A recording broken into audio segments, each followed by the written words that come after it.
নবীজি জিজ্ঞেস করলেন, আচ্ছা তোমাদের ঘর বাড়িগুলো সব এক রকমের কেন?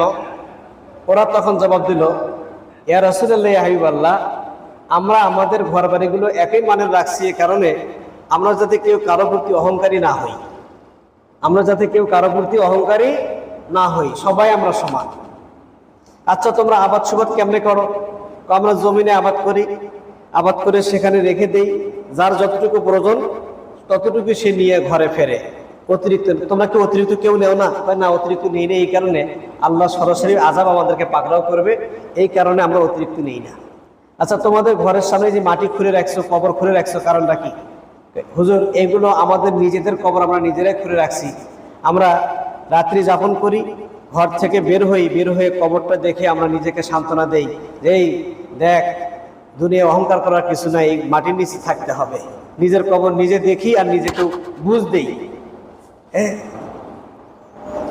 তো এই যে তারা যে বিনয়ী ভাব নিয়ে নবীজিকে দেখার অঙ্গীকার নিয়ে তারা ছিল, আশা করেছিল, আল্লাহ রাব্বুল আলামিন তাদের আশা দুনিয়াতে পূরণ করেছেন এবং তারা নবীজির হাতে হাত রেখে ইসলাম ধর্ম গ্রহণ করে ইসলামের উপর থেকে পরবর্তী তারা ইন্তেকাল করেছেন।